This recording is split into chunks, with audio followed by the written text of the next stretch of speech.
Although I've always been a bit plain and never really stood out, Aaron was good-looking and popular since he was young. As he got older, he became even more handsome. And a lot of under and upperclassmen were into him. He would receive so many chocolates and presents on Valentine's Day every year that he would ask me to help him eat them because he wouldn't able to on his own. I was lucky enough to be by his side. So many people envied me. Aaron and I started dating in high school, which made the number of people who had hated me grow even more. They don't match. She's not cute. There's no way. The other female students would all say things like that. But thanks to that, I became really strong mentally. Even though I was plain looking, being by his side, I began to take care of myself more. When I entered university, no one bullied me anymore. Aaron and I married after we graduated from university. We got along with each other's parents, so the wedding ceremony passed by smoothly. We started living together, but since we both worked full-time jobs, we were both busy and didn't have all that much time together. Because of this, we came up with the rule that if we had time, we would always eat dinner together. We would make as much time for each other as possible and did what we could to protect our relationship. But what I didn't know was that there was a woman who had been bothering my husband since university. 3 years after graduating from university, we were living a peaceful married life until that woman began stirring up drama. It began when Aaron brought some handmade sweets that someone had given him at work. "I'm home. Someone gave me sweets again. Let's eat them together." "Recently, you've been getting sweets 3 times a week?" That day's sweets were heart-shaped cookies. It was obvious that someone was trying to express their feelings for Aaron. Someone liked him. When I spoke to Aaron about it, I found out that all the sweets he'd received recently had been from the same person. Even if he tried to refuse, she would force him to take them. So recently, Aaron gave up on trying to turn them down. My husband always wore his wedding ring, and I made him lunch to take to work every day, so that women knew very well that he was married. I opened up Aaron's lunchbox so I could wash with the tapware inside, and at the very bottom, I noticed there was a tiny note. I thought that maybe a note from Aaron's desk had accidentally fallen into his lunchbox. But when I opened the note, I saw it didn't have anything to do with his job. "Let's get married," was written across that tiny white piece of paper. I was about to show my husband the note, but I thought it might make things awkward for him at work. So I changed my mind. I was proud to be the wife of someone so popular. But to think this would continue even when we reached this age. From that day on, I regularly looked at the notes that woman slipped into his lunchbox. And every time I would let out a big sigh. He must also be tired of her. He began taking naps before dinner. He's been pressured by women like this before. But this was the first time I've seen him this tired out by it. "Are you okay? You seem super tired these days." "I'm probably tired because work has been busy. I'll go sleep a bit earlier tonight."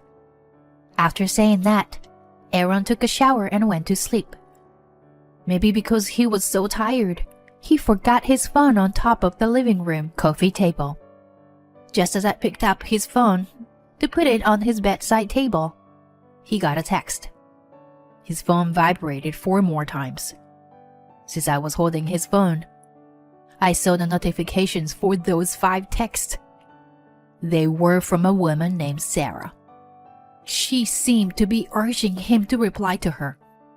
I thought to myself that it must be the woman who's been giving him sweets recently. I didn't feel the need to look through his messages, so I just put down Aaron's phone next to his side, up the bed. I had a sinking feeling about to happen, so I couldn't sleep at all that night. A few days later, Aaron texted me to eat dinner without him because he was going out drinking with colleagues. I was a bit worried because of that woman. I told him to call me if anything happens, and he told me it'll be okay. He probably didn't want me to worry. He knew that many people have been jealous of me since we were in high school, so he probably didn't want me to go through that same sort of trouble now that we are adults. He's probably doing his best to calm the situation on his own. But women are tricky. He might not even realize what she's doing. I knew he could be too kind for his own good, so I wished he could ask me for help as his wife. That day, I ate out and bought myself a dessert on the way home. Around the time I thought Aaron would be back home, the doorbell rang. Excuse me, this is Mr. Smith's house, right? Through security camera, I saw a young woman and man. They were carrying my husband between them.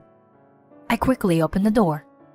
The young man carried Aaron up to our bed, and I was left alone with the woman, who smiled at me. I'm sorry about this.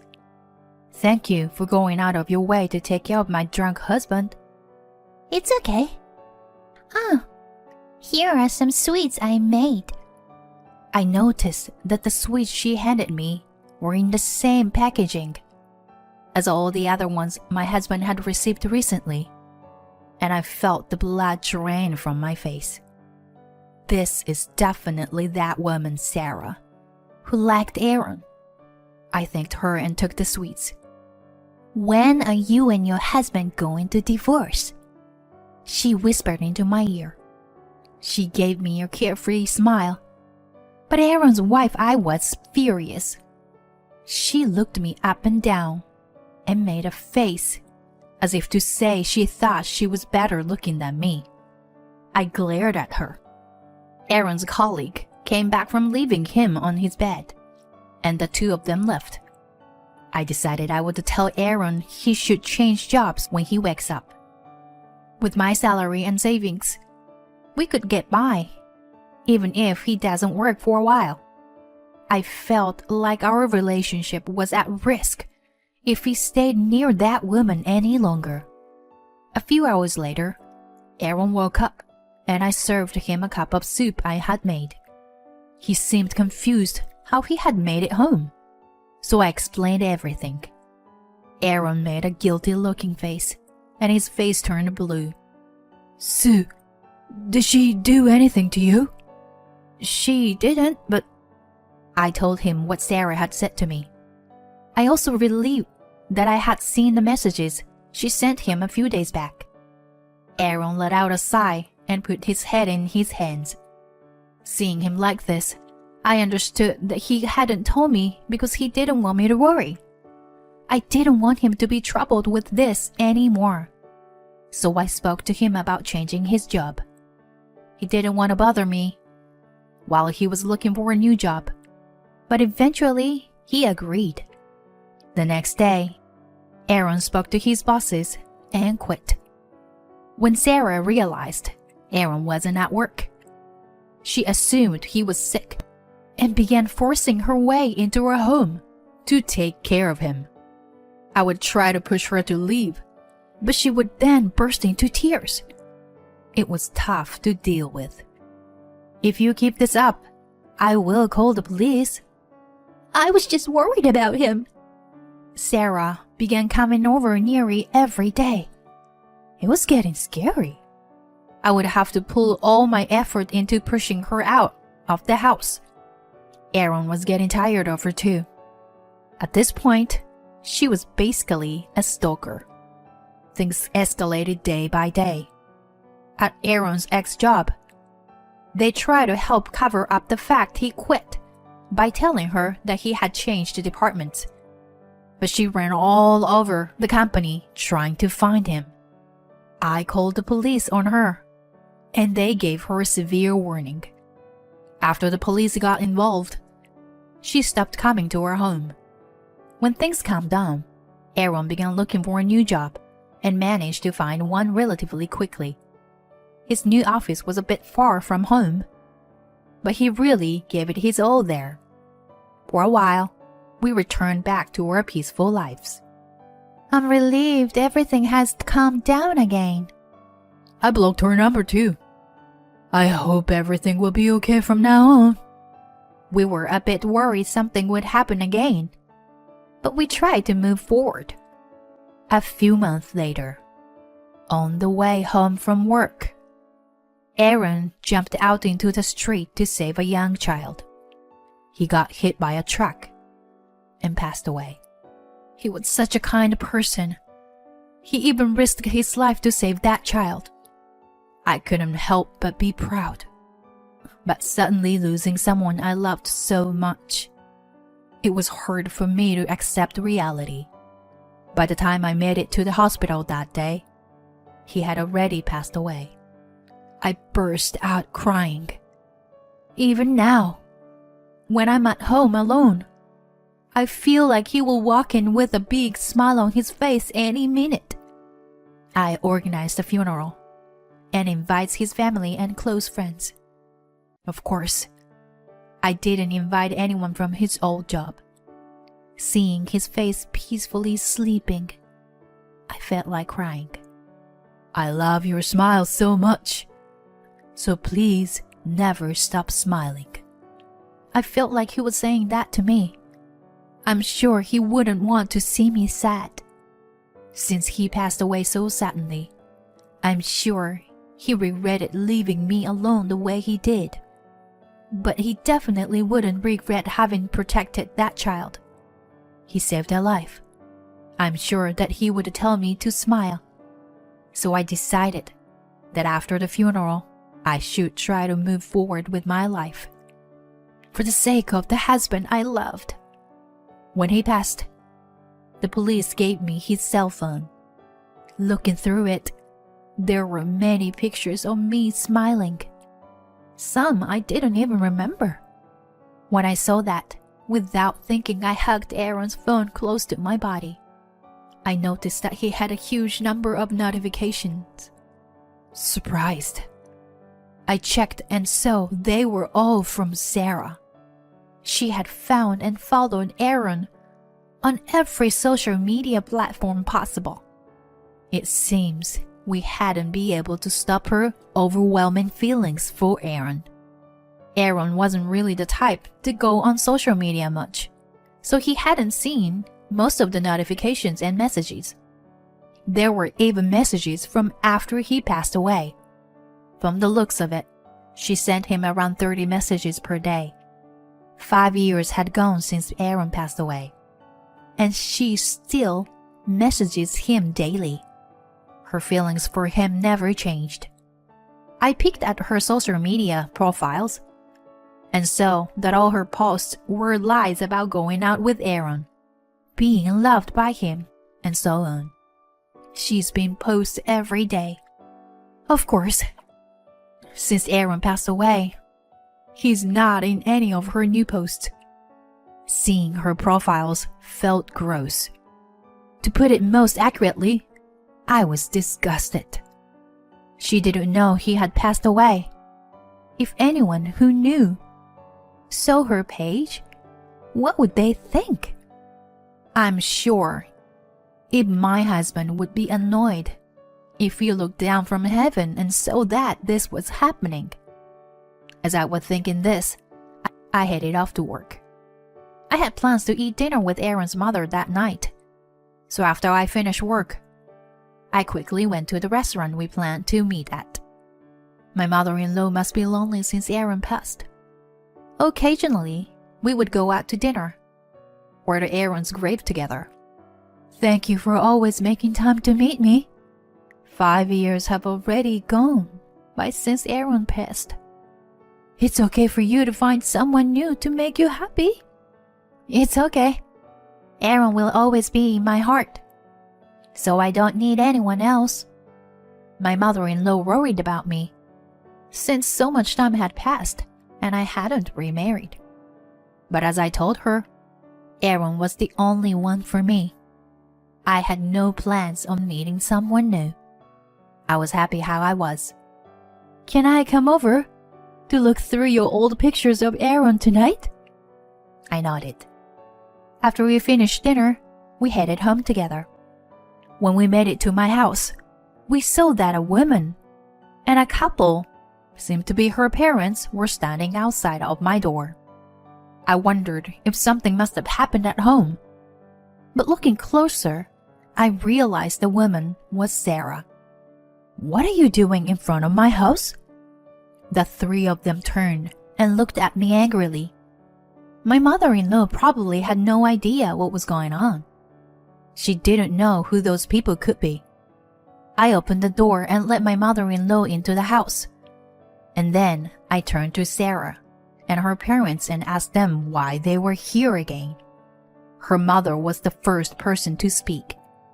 Your husband impregnated my daughter. How can you talk to us with that attitude? What are you talking about? Sarah's father began ranting angrily. But no matter what they say, my mother-in-law and I couldn't understand what was going on. Sarah's father continued to yell, as Sarah clung onto him and cried, Your husband got me pregnant. Divorce him and give me this house. I don't understand what you're saying. I can't divorce him either. The three of them screamed at me. They told me to stop messing around and to bring my husband to them. Hearing them say all this nonsense, my mother-in-law was outraged. What are you saying? Aaron, who was Sue's husband and my son, passed away 5 years ago. Sarah and her parents went silent. Sarah then began repeating that we should stop lying. When I explained to them what happened 5 years ago, and that the woman with me was Aaron's mother, they were pale. Their shocked faces were incredible to see. I have to give her credit. Sarah was completely delusional. What? You must be lying. Sarah slumped into the ground and began to cry. Knowing the truth, she was overwhelmed with sadness, and by the fact that her lies wouldn't work anymore. Her father began yelling at her for lying. Her mother also hadn't known the truth, and her face suddenly went bright red out of embarrassment. The whole time my mother-in-law continued to scream at them. Now that you understand, please leave. My mother-in-law entered the house and we shut the door. We could clearly hear them yelling from the other side of the door, but I didn't care about them anymore. I explained everything about Sarah to my mother-in-law. She hugged me tightly while crying, saying she wished she had known earlier so that she could have done something to help. Her kindness almost made me cry. I hugged her and stroked her back. It's okay. I'm Aaron's wife after all. After we both calmed down a bit, my mother-in-law headed home. I offered to drop her off, but she said she'd be all right on her own. I looked at a photo of Aaron on the wall and let out a big sigh. We've been through a lot of trouble because of Sarah, but I'm sure this was the last of it. Her parents must have been incredibly angry with her. I'm considering reporting her to the police, but I decided against it in the end. I checked on her social media accounts, and so she had deleted everything. To my relief, she also stopped sending Aaron messages. I put my hand on the photo of Aaron and closed my eyes. She finally understood. The next day, Sarah's parents came with some sweets and apologies. They said they wanted to apologize to Aaron as well, and they stepped inside. They stopped in front of a photo of him and apologized out loud. I glared at them and said, I wanted them to promise me something. I told them to promise me they would never let their daughter come near me again. and that if she ever does, I will call the police. I told them what Sarah had done until now, and they promised me they wouldn't let her bother me again. This should be the end of it. I'm sure even Aaron is relieved up in heaven. Sarah's parents left. It's incredible how dedicated Sarah's love was, but I want her to understand how much trouble she caused us. I hope she can also be happy one day. A few more years passed since then, and I still haven't considered getting remarried. I'm sure I never will. Aaron will always be the one in my heart. I hope he's smiling in heaven.